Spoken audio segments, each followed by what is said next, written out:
what we want to see is transformational change.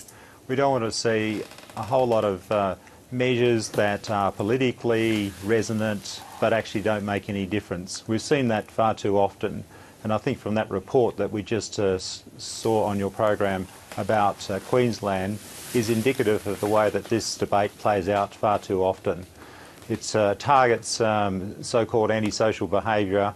It really tends to put us in a situation where we've really got the ambulance at the bottom of the cliff, and we should be looking at how we stop the people plunging over there.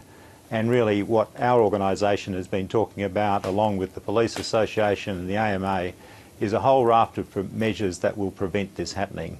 And top of the bill, from our point of view in New South Wales, is reduced trading hours. What we want is the Newcastle solution, 3 a.m. closures and 1 a.m. lockouts for all liquor outlets.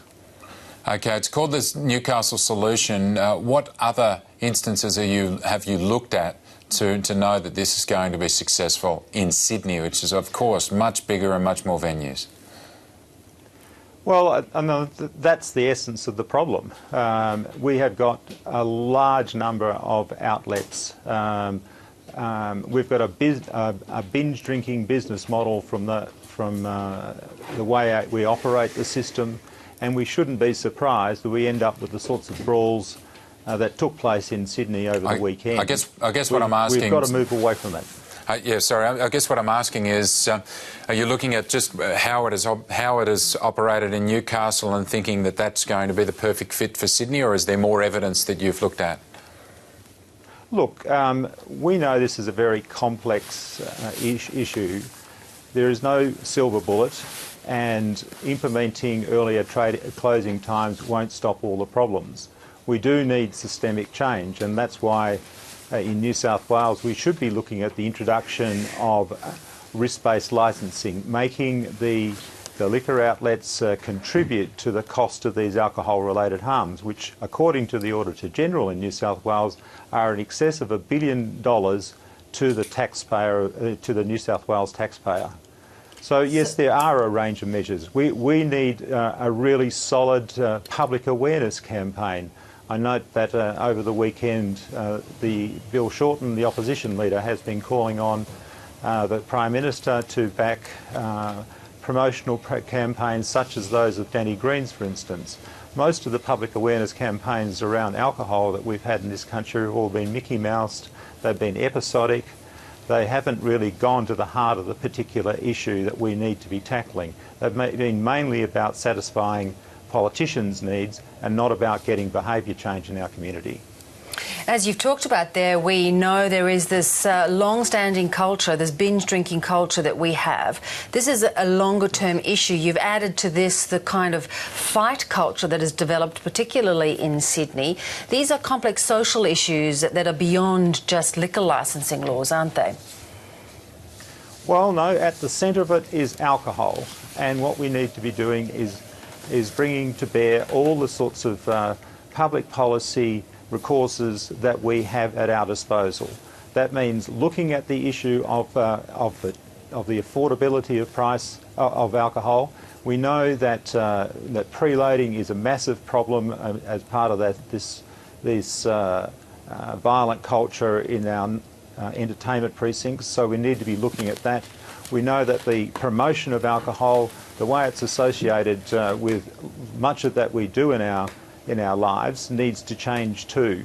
So there are lots of things that we can do and we need to be doing if we want to change this culture, and that's at the heart of the issue, as you say. Michael, we want to ask you about the hotel's lobby and what's the player that we won't see in the room with these cabinet ministers in just a moment. But just quickly, one on pricing of liquor. I mean, if you make it too expensive, then young people might charge towards taking drugs that might be cheaper. If you make it too cheap, then they might have more of it. So how do you solve that? What's your take on that? Well, look, you can buy alcohol for as little as 25 cents per standard drink. I'm not sure that there are many drugs that are that cheap.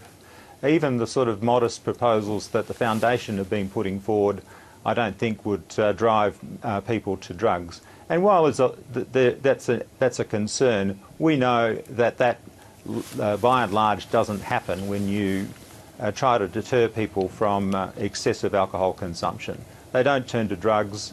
And when we look at the data in terms of who of these offenders, for instance, overwhelmingly it's alcohol that's caused the problem, not other drugs.